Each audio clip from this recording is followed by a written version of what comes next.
Olá, eu sou o Edu. E eu sou o Ramon. E você está ouvindo o Dev na Estrada. What's a webcam? World Wide Web.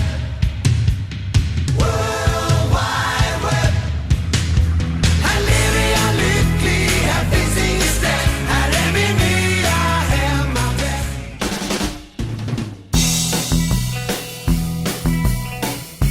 Sejam bem-vindos a mais um Dev na Estrada. Hoje nós vamos falar sobre uma linguagem diferente, uma linguagem recente, uma linguagem que está aí no hype, eu diria. Não sei, nossos convidados vão poder falar um pouquinho mais sobre, né? Eu estou aqui com o Cassiano. E aí, Cassiano, beleza?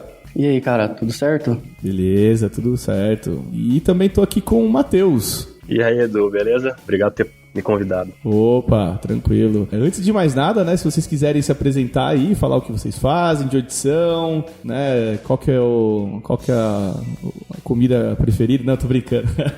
Fazer aquela introdução pra galera conhecer um pouquinho sobre vocês. Eu sou o Cassiano, eu sou back-end aqui na Get Ninjas, e é isso aí. Boa, boa. E aí, Matheus? Meu nome é Matheus, eu sou Tech Lead na Acreditas, hoje bem menos back-end do que já fui algum dia. Olha só, gerentão então, hein? É quase isso. Então, o Ramon não tá aqui pra gente fazer um ciclo de gerentões aqui, velho, então... Bom, como eu dei um spoiler aí no começo, a gente vai falar hoje sobre Kotlin e dos desafios que vocês enfrentaram ao implementar essa linguagem em produção, contar um pouquinho dos paradigmas dessa linguagem, como que é a adoção e tudo mais, certo? Beleza? Beleza. Boa, muito bom. Depois do nosso muralzinho, dos nossos recadinhos, a gente volta aqui.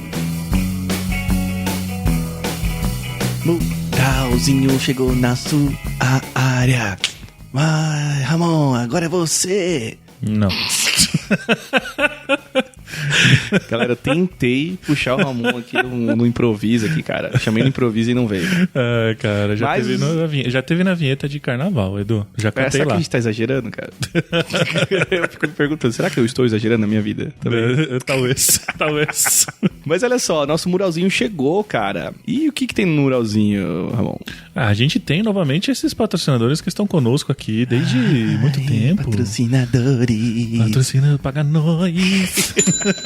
Só tô ouvindo tim, tim, tim, tim. Mas sabe aquele efeito sonoro que o Léo coloca sempre? Tá? Exatamente. Só cai as moedas aí. Exatamente.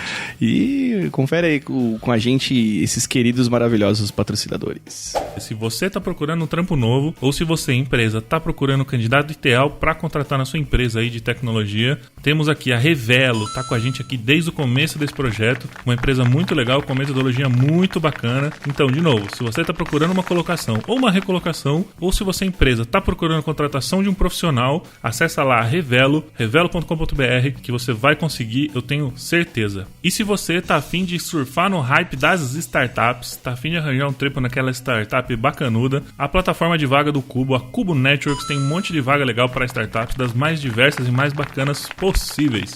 Então, acessa lá cubo.network/jobs que você vai achar a sua startup maneira com certeza. Também tem a galera dos Stickers Devs, que fazem os nossos stickers maneiríssimos. E além dos nossos stickers, tem um monte de sticker legal lá no site deles, um monte de coisa bacana. Tem tudo que você puder imaginar. Tem Git, tem o nosso querido PHP, tem de tudo, Entra lá no site. E ainda temos um cupom valendo, hein? Um cupom Dev na Estrada para você fazer suas compras lá e ganhar 15% de desconto. Olha só que maravilha, ainda tá rolando. Então entra lá no site dos Stickers Devs, que estão sempre aí no post, e compre o seu sticker maravilhoso. E olha só, tem o Front-end Sampa aqui chegando, hein? Dia 13 de julho, aqui em São Paulo, acontece esse evento aí que já é um dos mais tradicionais de front-end, talvez do Brasil. Talvez não, com toda certeza é um dos mais tradicionais. E se você quiser participar, entra lá no frontendsampa.com.br e para quem é ouvinte nosso, ganha um cupomzinho de 20% de desconto. Olha só, DNE especial 200, tudo maiúsculo, tá? E com o número. E você já aplica no carrinho lá e ganha 20% de desconto, beleza? E E segue a gente no Twitter que vai rolar um sorteio de ingresso. Então segue o Front Sampa, segue @devnaestrada que vai rolar esse sorteio, beleza? E pra fechar, eu queria finalizar também agradecendo todo mundo que ajuda a gente com esse projeto, toda a galera que comenta. Inclusive, vou deixar uma ressalva aqui, o Edu comentou outro dia aqui num episódio com a gente, que a gente tá sentindo um pouco de falta dos comentários da galera, da interação. Então, pô, se tiver dúvida, manda pra gente, manda e-mail, manda no Twitter, manda um contato, comenta lá e a gente tá trabalhando nessa interação aí e, pô, tem muita coisa legal. Então, muito obrigado a todo mundo, muito obrigado a todos os nossos apoiadores maravilhosos que ajudam a gente pela plataforma do Apoia-se lá. Apoia-se/devnaestrada. Muito obrigado a todo mundo e vamos ao que interessa. Vamos ao episódio de hoje.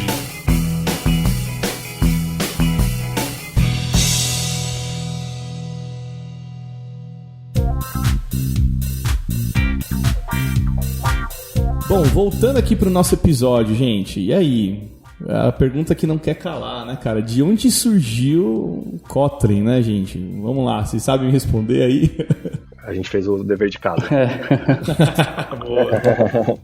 O Kotlin nasceu em 2011, mais ou menos. Foi uma iniciativa na empresa conhecida JetBrains, onde a gente tem algumas ideias. O que aconteceu foi que eles estavam procurando algumas features em algumas linguagens, eles encontraram essas features mais em Scala. O único problema com Scala é que eles não gostavam muito da parte de compilação, né? Demorava muito. Eles falaram, vamos criar uma nova linguagem que tenha as features onde a gente acha interessante, mas que tenha o mesmo compile, a mesma velocidade que o Java tem. Foi aí que começou essa linguagem em 2011. Mas ela só veio a ter o primeiro release em 2016. O open source dela, na verdade, vem em 2012 e o primeiro release dela com uma versão oficial vem em 2016 só. Olha só, bem recente, né? Bem recente.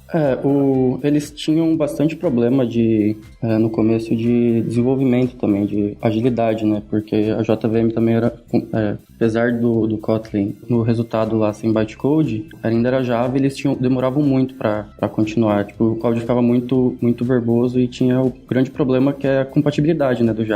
Que desde as primeiras versões o Java continua com o mesmo código lá para ser retrocompatível. Eles queriam algo que mudasse mais, que eles pudessem otimizar o tempo deles bastante. Mas o boom mesmo do Kotlin foi em 2017, né? Quando a Google anunciou que teria um suporte first class para o Kotlin para o Android. E aí que começou a ser mais falado realmente sobre Kotlin. E agora em 2019 eles anunciaram que o suporte total é do Kotlin e o Java vem por consequente, assim, na consequência. É interessante isso também, né? Porque na visão de vocês tem aí uma certa facilidade aí para quem veio do Java. Como é que é essa experiência também do desenvolvimento, assim, né? Acho que a curva de aprendizado para quem já conhece Java é bem mais rápida, assim. A gente optou por usar Kotlin, tipo, em um time que tinha, acho que basicamente todos os backends eram Java. E acho que deles, 1 ou 2 conheciam mais Kotlin, assim. E, tipo, isso propagou pro time muito rápido. Então, e ainda mais com Java 8, que a gente já estava usando, que tinha algumas coisas mais recentes, a gente conseguiu adequar bastante, assim, bem rápido.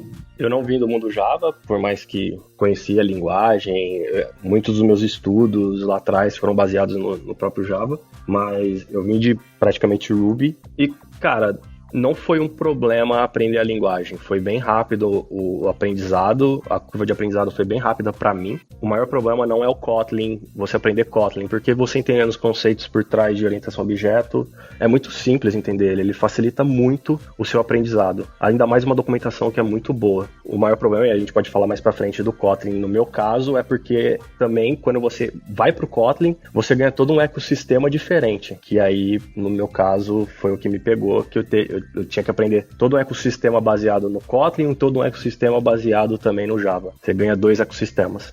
Lá a gente não tinha tanto esse problema porque a gente já tinha construído toda a base em Java, né? Então todos os microserviços já estavam estruturados. A gente meio que refez o código meio que traduzindo, assim. Então a gente não teve tanto problema com isso. Interessante. É legal até porque no episódio que a gente fez sobre desenvolvimento Android, a galera comentou que a portabilidade pro Kotlin foi bem suave também, isso colaborou um pouco pro sucesso, né? Principalmente na parte mobile, assim. Interessante ver esse aspecto também na curva de aprendizado no back-end, assim, né? Que eu acho que é talvez o nosso foco hoje aqui desse episódio, né? Um dos grandes pontos assim do Kotlin é que você consegue escrever código Java e código Kotlin juntos, assim. Então, tipo, um acaba ajudando o outro. Então, se você tem um projeto inteiro em Java, você consegue ir migrando gradualmente. Então, você não precisa trocar a chave, assim, tipo, para tudo. Você pode ir implementando várias features, conforme necessidade, né? Até mesmo para qualquer outra linguagem da JVM. Se você tiver que fazer isso para Scala e etc., daria certo também. Você pode ter as três linguagens no seu mesmo projeto. Olha aí, interessante, hein? Muito bom, muito bom. E falando ainda desse lance da experiência do desenvolvimento, né? Como é que é setup, build, entregar o software com o Kotlin em produção, assim, na experiência de vocês? Cara, é muito tranquilo, assim, quando você já tem um ambiente mais fechado, assim, porque pelo Spring, você consegue, tipo, o Spring e Gradle já ajudam bastante nesse setup. Então, praticamente, você gera um jar no final, coloca, tipo, e sobe e dá um jeito de subir ele, tipo, pode ser pelo Jenkins, pode subir no Kubernetes. Então, a manutenção é muito rápida, o código é bem mais legível e você consegue, tipo, montar vários builds, assim, tipo, bem mais fácil. No nosso caso, também não tivemos problema, assim, entender um pouco, como eu falei, né, que a maioria praticamente da empresa hoje também é Ruby ainda e etc, foi difícil entender no começo o Gradle, mas após o momento que você consegue entende o que ele é de fato, criar esse build em cima do Kotlin é muito simples, é lógico. Aí você vai começar a colocar também o Docker junto com essa sua build, junto do seu CI, CD. E aí, cara, a gente não teve grandes problemas para colocar o Kotlin em produção. Na verdade, eu achei até mais fácil subir o Kotlin em produção do que um sistema Ruby, porque a maioria praticamente das coisas já feitas para o Java e etc, ele já deixa bem pronto, já deixa o pacote bem pronto para você subir para produção. Acho que um dos pontos ruins, assim, é que continua sendo muito pesado isso. Então, um serviço, assim, continua consumindo bastante memória, igual o Java, assim, como da JVM. Aí você tem que estar um pouco mais preparado com os ambientes. Sim, um contraponto disso, que eu venho notando com o tempo, cara, que beleza, eu concordo com você, assim, você tem que usar muita memória para subir alguma coisa na JVM, mas gradativamente você não vê um grande consumo de memória com o tempo em cima da JVM. Então, por exemplo, vai ficar aquele mesmo consumo durante muito tempo, mesmo a sua aplicação crescendo muito, aí sim você vai começar a só ver um aumento um pouco maior da sua infra sendo tomada. Mas parece que a JVM, você consegue otimizar ela muito bem para que isso fique estável, vamos dizer. É que um ponto se você sobe a primeira vez sem ter esse conhecimento um pouco mais profundo, assim, de quanto de memória você tem que subir uma máquina para conseguir manter um serviço de pé, pode ser que demore um pouco para você conseguir um serviço mais responsivo, porque ele acaba caindo muito, talvez. A gente tinha esse problema bastante no começo, a gente subia com máquinas bem mais inferiores e a memória consumia muito. A gente teve que fazer esse fine tuning aí para conseguir acertar, tipo, um padrão bom. Mas foi, como você falou, depois que a gente acertou, que já estava tudo redondinho, a gente não tinha mais problema nenhum. É, fato. A primeira vez que a gente subiu também, eu derrubei a máquina. Normal, né? Até porque é uma parada diferente, assim, né? Você tá testando um negócio super novo, né? Num ambiente que talvez outra linguagem ou outra stack talvez já está acostumada ali a lidar com um tipo de processamento que até o próprio setup, né? Que vocês estão comentando, né? Então... É que o jar geralmente sobe, tipo, com a memória que você seta para subir para rodar o serviço, ele consome o dobro. E você descobre isso um pouco depois. Surpresinhas do Kotlin, né? Da JVM. Da JVM, é verdade. Sim, porque Kotlin não é só JVM também, né? Exato. Mas é legal, até esse lance todo, assim, né? Quando vocês estavam trabalhando com o Kotlin no dia a dia, assim, ambiente local, vocês estavam usando algum esquema de container, usando Docker, ou rodava na JVM da máquina mesmo? Como é que era essa experiência também? Tem algo que facilite no Kotlin isso ou não? Cara, a gente usava o Spring, então tinha bastante facilidade com isso. Só que, como a arquitetura lá era toda em microserviços, às vezes a gente subia 2, 3 microserviços na máquina para eles se comunicarem e a gente conseguir ter uma visão mais rápida de como estava funcionando. Ou a gente podia subir um ambiente dockerizado e apontar o nosso serviço, tipo, para os outros. Então, dependia muito de como a gente, tipo, de quanto a gente precisava subir, de quais serviços a gente precisava ter de pé. Tinha uns que eram bem pesados, então a gente preferia subir um ambiente por fora e subir um serviço só e apontar para esse ambiente local, que era uma máquina que a gente usava só para subir os outros serviços, porque 16 GB não dava conta às vezes. Eu acho que todas as empresas que hoje utilizam o JVM, não importa se é Kotlin, qualquer outra linguagem, todas têm esse problema, né? A JVM ela consome um pouco mais de memória, tem como você tunar de certa forma, mas todos têm esse problema de conseguir subir vários e vários serviços no mesmo computador e testar, né, localmente. A gente tinha um servidor local lá que a gente subia todos os serviços. Então, geralmente, eles ficavam de pé e a gente apontava qual serviço tinha que bater na resposta. Aí o custo era um pouco menor e a máquina dava conta no final. Mas, falando mais em ferramentas assim para desenvolvimento, de fato, eu ainda não vi nenhuma ferramenta tão boa, exatamente porque foi eles que fizeram a linguagem igual a da JetBrains, que é o IntelliJ. De fato, você consegue rapidamente subir um projeto, colocar algumas configurações e o seu Kotlin já está funcionando incrivelmente na sua máquina. Porque se você não estiver usando o IntelliJ, aí você vai ter que aprender alguns comandos e etc, igual qualquer outra linguagem de programação. Mas o IntelliJ ele já consegue abstrair tudo para você de uma forma super simples, a qual você tem uma produtividade um pouco maior em cima da linguagem. Esse é um ponto bom, acho que de todas as ideias da JetBrains, no caso. Eles acabam agregando muita coisa na mesma ideia e facilitando muito. Tipo, o PyCharm é da mesma forma para Python. Você consegue subir um projeto muito rápido, sem interferência de nada, assim, tipo, outra coisa externa. Só com a ideia deles. O IntelliJ é a mesma coisa. Funciona muito bem, tipo, e atende muito bem, sem precisar, tipo, subir nada por fora. Ô Edu, a JetBrains vai patrocinar esse programa? Então, eu tava segurando pra comentar exatamente. JetBrains paga nós, né, cara? Ou pelo menos dá uma licença aí. Mano, libera uma licença pra galera aí, vai. E outra, a gente tá falando de Java aqui, cara. Tem uma galera que segue a gente, mano, e tem um haterismo, diria eu, com Java. E aí eu falei, vocês vão ouvir sim episódios sobre Kotlin, JVM aqui, caramba.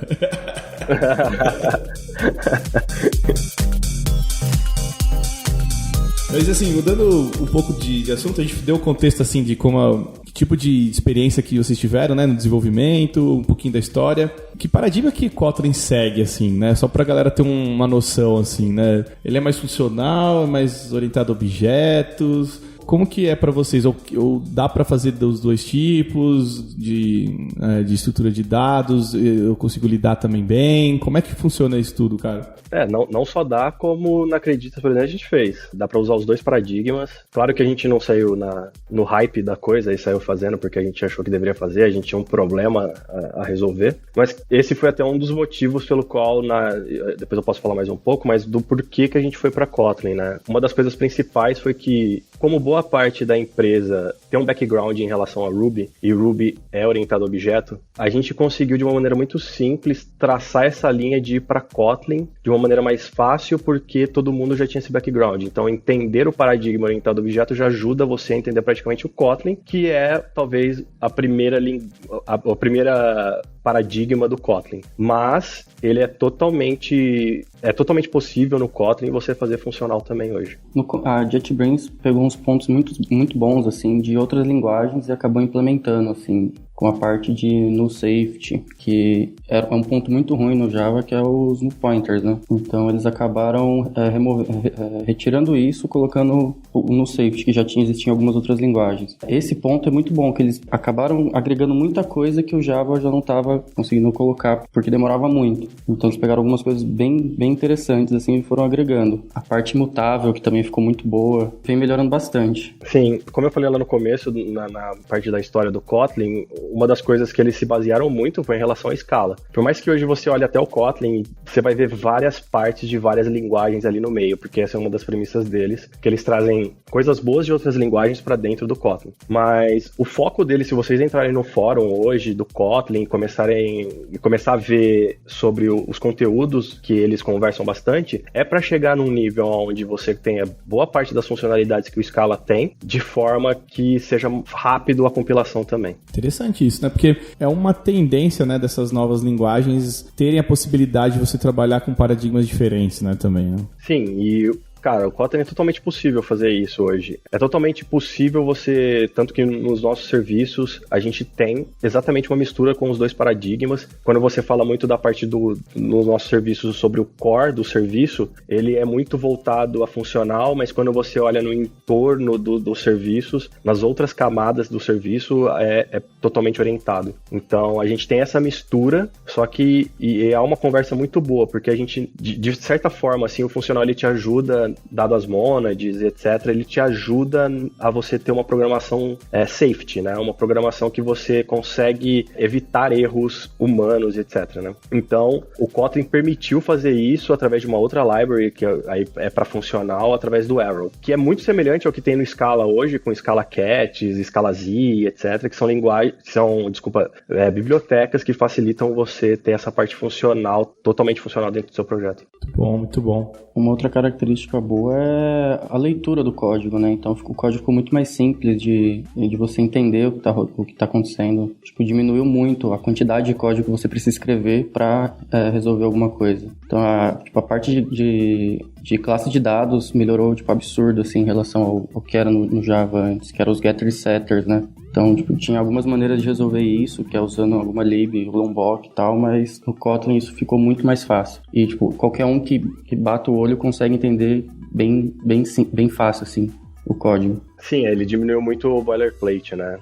O Kotlin, ele evita todo esse boilerplate, tanto que ele nem... Por exemplo, se você pegou alguma biblioteca que foi feita em Java, ele tira boa parte dessa complexidade de você, sei lá, ter um método get alguma coisa, get não sei o que. Ele tira esse get e fala, não, esquece o get, só chama o nome do método que você precisa. Mais ou menos como funciona no Ruby hoje, né? O Ruby, ele não... Se você vai criar algum método e coloca get lá no meio do nome do método, se você estiver usando o Robocop, um linter da vida lá do próprio Ruby, ele vai falar exatamente a mesma coisa. Fala, não precisa disso aqui. Não precisa desse boilerplate todo.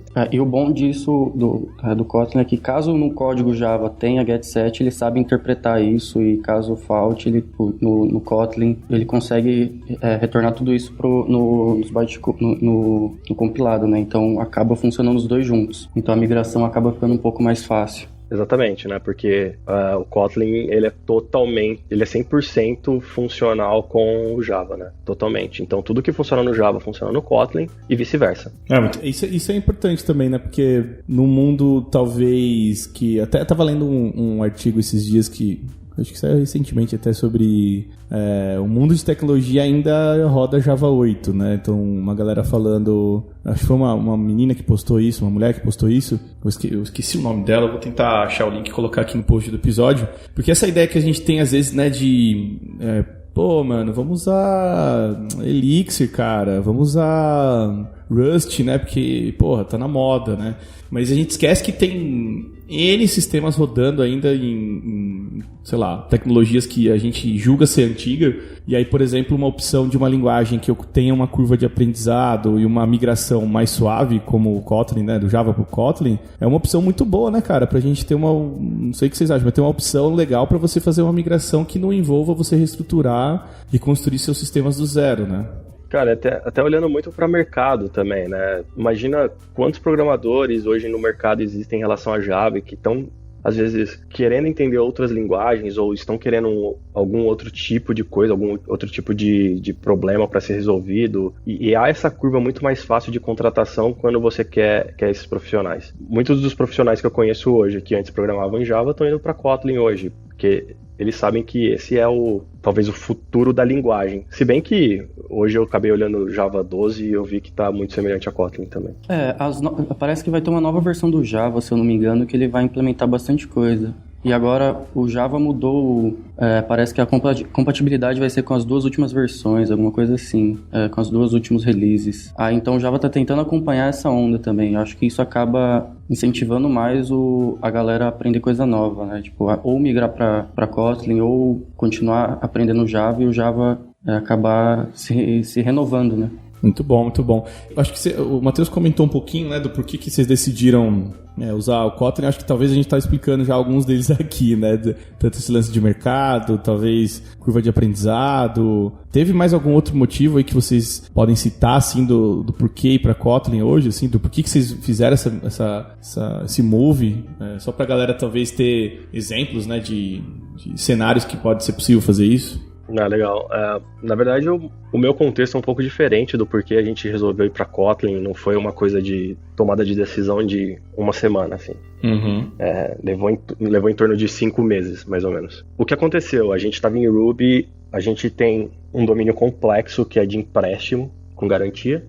Então tem toda essa parte de como construir esse domínio, né? Esse core da empresa. E aí a gente se pegou numa hora que a gente ia ter que construir um contexto dentro da empresa que ainda estava muito pequeno, que era a parte de risco. Nesse momento, a gente queria pensar muito em como resolver o problema da empresa e não pensar em construir coisas em volta dos sistemas para lidar, por exemplo, como deixar o nosso core puro, sem interferência de banco de dados ou de persistência ao banco de dados. E aí, por exemplo, no Ruby hoje a gente tem um Rails, só que o Rails ele é totalmente dependente do Active Record. Claro que você consegue usar Rails sem o Active Record, mas não teria um outro ORM dentro do ecossistema Ruby para lidar com esse problema. E aí a gente começou a tentar diversas outras libraries que tem dentro do próprio Ruby, ou Gems, de persistência de banco de dados. Então a gente começou a olhar o ROM, começou a olhar o próprio SQL, começou a olhar N, fazendo várias POCs para tentar lidar com a persistência. O problema é que a gente lá na empresa, a gente segue muito a parte do DDD, na parte tática do DDD, que são sobre repositórios. E nenhum estava se encaixando muito bem com as bibliotecas que a gente tem disponível no Ruby. Aí a gente começou,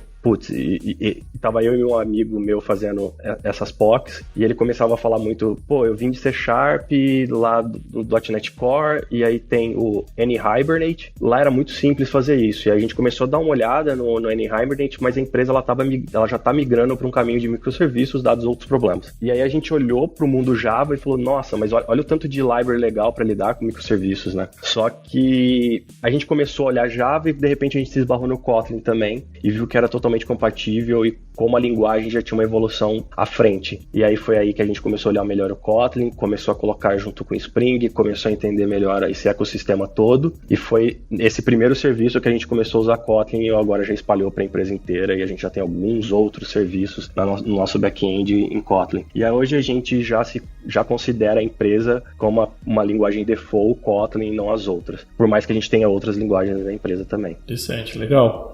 Lá a gente já tinha uma stack inteira em Java, né? A gente já tinha sofrido isso de microserviço, só que com Java. A primeira versão que a gente subiu a gente já tinha enfrentado esses problemas, resolvemos alguns, só que acabou que o produto mudou um pouco e a gente precisou refazer. Aí, nesse gap de refazer, a gente falou, cara, por que não Kotlin? A gente viu, começou a estudar, fazer uns testes e viu que era bem compatível com tudo que a gente já estava fazendo. A gente começou a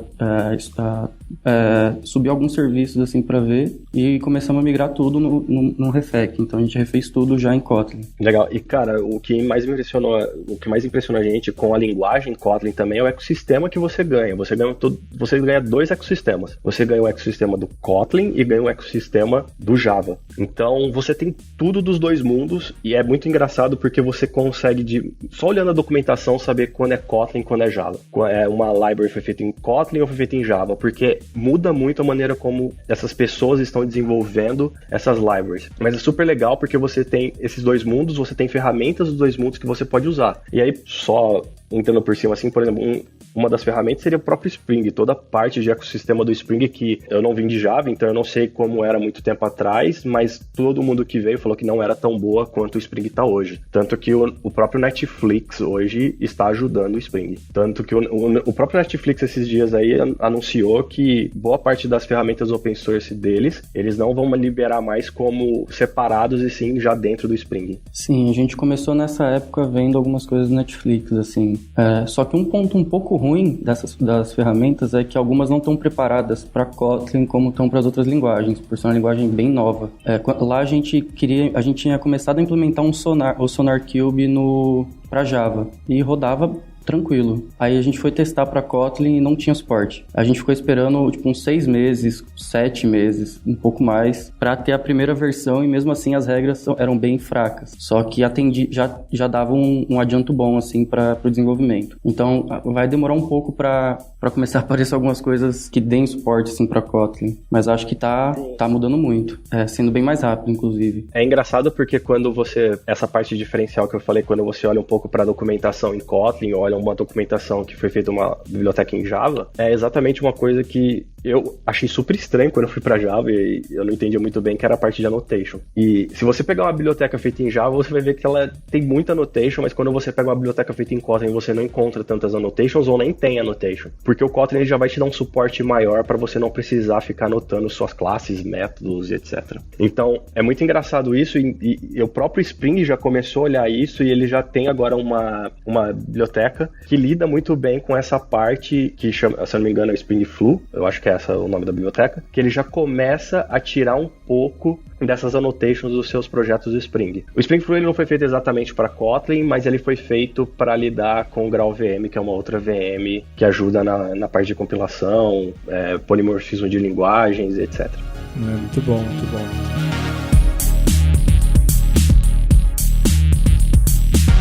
Legal, e assim, como é que tá sendo a experiência de vocês hoje? O Cassiano acho que trabalhou, né, um tempo, assim, e também acho que pode até contribuir um pouco desse período que ele estava mantendo, né, ajudando a manter esse projeto lá, na empresa anterior que ele estava, mas e o Matheus acho que está mais de perto agora ainda, né, com a evolução dos sistemas. Acho que quais são os pontos, assim, que vocês falam, pô, acho que tá dando ruim? Você fala dos problemas que a gente anda enfrentando com o Kotlin. Exatamente. Cara, o maior problema hoje que eu tenho na minha empresa onde eu trabalho hoje é exatamente essa curva de aprendizado, não ao Kotlin, porque o do Kotlin, em menos de uma semana, o pessoal já está totalmente produtivo ali, mas no ecossistema. Então, se você não veio do mundo Java, você tem um problema muito grande desse ramp-up no ecossistema, porque, um exemplo, o Spring, ele é um faz-tudo, cara. Ele tem N maneiras de fazer a mesma coisa, e a documentação é boa, mas é extensa. Então você quer fazer, às vezes, uma coisa muito particular e você tem que ler uma documentação gigante para conseguir fazer aquela coisa particular. Tem muito conteúdo na internet que te ajuda, mas você vai enfrentando esses problemas e vai tentando compilar o código e vai quebrando, e vai tentando compilar o código e vai quebrando, e aí você fica louco, uma coisa que você na outra linguagem que já estava acostumado faz em um dia, agora você está fazendo em 4 por causa desse mundo, desse ecossistema, e esse é o maior problema que eu vejo às vezes, a frustração da galera lá, os desenvolvedores com a linguagem. Mas lógico, é um momento de ramp-up, a própria empresa sabe disso e com o tempo todo mundo vai acabar sendo produtivo. Pode crer, muito bom, muito bom. E pra você, Cassiano, como é que foi também essa experiência de lidar com o Kotlin? Quais problemas que você viu, assim, né? Isso aqui, putz, no Kotlin podia ser melhor. A gente tá falando de uma linguagem também que tá na versão 1.3, né? Eu tava vendo aqui, 2016 começou, né, todo mundo falar, acho que o Matheus comentou no começo, né? Por mais que tenha sido criado em 2011, acho que estourou mais recentemente, né? Então, mas já dá pra ter uma ideia? Qual que é a sua visão, Cassiano, de coisas que isso aqui podia ser melhor? Acho que a gente não teve nenhum problema assim muito grande com o Kotlin. Foi mais a falta de informação que a gente precisava buscar em algumas coisas. O suporte não era tão grande, mas um ponto bom é que eles ouvem bastante a comunidade. Então, muito do que o Kotlin é hoje foi por feedbacks assim, da comunidade mesmo. Eles acabaram implementando. Só que eu acho que o bom e o ruim. O ruim é que falta bastante informação, só que você consegue achar em alguns fóruns de Java uma mesma solução, você só precisa meio que converter para Kotlin. Aí, às vezes, alguns problemas já são resolvidos. Mas acho que por ser uma linguagem muito nova, ainda falta bastante coisa voltada para Kotlin. Cara, você falou coisas sensacionais agora. É muito legal lá no fórum do Kotlin, porque qualquer coisa que você falar, perguntar e etc., a comunidade ela é muito aberta para te ouvir. Então, é muito legal quando você entra numa comunidade e o pessoal te acolhe, né? E é engraçado que não só a parte da linguagem, como até as próprias bibliotecas. Tanto que a gente usa, por exemplo, o Arrow em um dos nossos projetos, na verdade em mais de um projeto já hoje, e é muito legal porque a gente já ajudou com pequenos PRs em relação à linguagem, e é muito rápido, eles olham e falam, nossa, que legal, só dá uma arrumadinha aqui, a gente dá uma arrumadinha, eles já vão lá e já dão um merge, já abrem no release e já sobe a versão nova. Então evolui muito rápido a linguagem, eles não têm esse negócio de querer fazer patches e revisar de uma maneira descomunal ou só ter um grupo focado ao qual pode fazer isso. Não, é bem rápido. Toda a comunidade é muito aberta a lidar com essa evolução da própria linguagem e das bibliotecas. Sim, isso é verdade. Legal, isso é bom, né? É bom de linguagem que tá recente assim, né? Por isso, né, cara? Você vê as evoluções muito rápidas assim, né? Sim, isso é muito legal, cara. Parece que a gente já estava programando em Kotlin há 200 anos. Eu lembro que a gente tentou fazer uma coisa no Arrow uma vez, a gente não conseguia, porque a gente era muito novo, então tinha todo o aprendizado ainda em cima da biblioteca, e a gente mandou meio que uma issue lá pro pessoal do Arrow, e eles ajudaram a gente, eles não escreveram o código, mas eles ajudaram como a gente poderia fazer e falaram, não, a gente quer que vocês façam e publiquem esse PR pra gente. A gente abriu um PR e eles mergearam. E a comunidade também é tão engajada assim, com a linguagem que eles, no exemplo do Sonar, o Sonar não tinha implementado realmente o suporte para Kotlin, só que tinham muitas outras pessoas que fizeram plugins que implementavam uma régua boa de Sonar também. Então a comunidade acaba se ajudando muito, criando algumas ferramentas. É legal falar também, porque assim, tudo que funciona no Java funciona no Kotlin, tudo que tem no Kotlin funciona no Java, mas com ressalvas, né? Porque algumas coisas não ficam tão belas quando você precisa usar de um para outro, né? Porque tem algumas palavras reservadas que não tem no Java e tem no Kotlin, e aí lidar com essa interpolação aí é meio ruim. Sim, verdade. Pô, muito legal. Fazendo uma rodada final aqui, como é que que tipo de projeto vocês recomendam, assim, usar o Kotlin, né? Tem alguma especificidade que funciona bem ou não? Dá pra gente pegar esses sistemas aí legados em Java, começar a experimentar alguma coisa? Qual que é a visão de vocês nisso tudo? Cara, hoje na Acredita a gente tem um direcionamento de linguagem default Kotlin, mas não é para tudo, né? A gente sabe que linguagens de programação, ao meu ver, são ferramentas e elas resolvem problemas diferentes. O nosso direcionamento hoje são serviços cores dentro da empresa serem em Kotlin e os outros serviços que, ou porque a gente precisa fazer internamente porque não temos nenhum player que achamos ou não existe que atenda às nossas necessidades, podem ser feitos em outras linguagens sem problema nenhum. É lógico, um direcionamento das linguagens que a gente já tem dentro da empresa. Mas é isso, hoje pra gente, cara, Kotlin resolve tá resolvendo muito bem todos os problemas que a gente tem em relação à core da empresa como um todo. Acho que é bom pra melhorar a leitura, mais ou menos assim. Então, às vezes você consegue com pouco ir vendo e testando se o Kotlin funcionaria no seu caso. Você pode começar pelos testes. Você começar a implementar testes em Kotlin, você começa a ver se realmente faz sentido ou não. É muito isso que o Matheus falou, tipo, as linguagens são as ferramentas, então se às vezes alguma coisa está muito custosa em Java, alguma outra coisa, às vezes você testar um Kotlin de um jeito novo, talvez funcione, mas pode ser que não funcione e é melhor manter do jeito que estava. Só que é muito isso de você começar e meio que abrir o seu leque de opções, assim. Testa uma coisa ali, uma outra ali e vê se isso se encaixa no que você precisa para resolver o seu problema.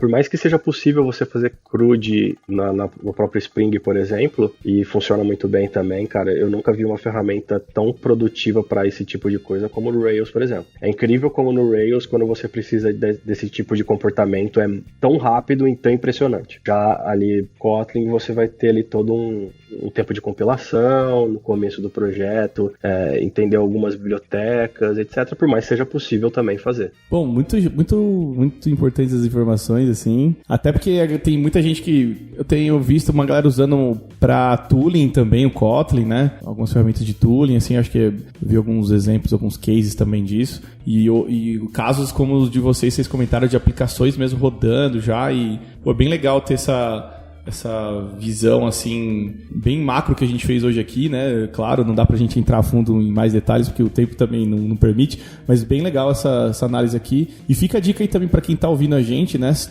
tem tido experiência de usar o Kotlin aí em desenvolvimento de aplicações, comenta aí no link do episódio, deixa lá no nossa seção de comentários desse post, né? Que Cassiano aí e o Matheus provavelmente vão estar de olho aí nas perguntas e vão poder ajudar a gente a responder algumas coisas. Queria agradecer a presença de vocês dois e dizer também que tá a porta aberta pra gente voltar a falar nesse assunto, se tiverem novidades e coisas bacanas aí pra compartilhar com a gente, e porta sempre aberta, beleza? Muito obrigado aí, Edu. Valeu. Valeu aí, Edu. Boa, muito bom. A gente vai colocar também o perfil de vocês aí no Twitter, LinkedIn, que vocês mandarem pra gente, GitHub, aí no episódio também, quem quiser entrar em contato com vocês dois, fique à vontade. Bom, então é isso, acho que se vocês tiverem dúvida, como eu falei, comenta lá no Twitter, segue a gente lá no twitter.com/devnaestrada, no instagram.com/devnaestrada e em qualquer rede social a gente tá Dev na Estrada, não sei nem porque eu falo uma por uma, mas segue a gente lá, segue os dois também aqui que participaram do episódio. E é isso, gente. Muito obrigado mais uma vez pela participação de vocês e até mais. Valeu. Valeu, Edu. Obrigadão.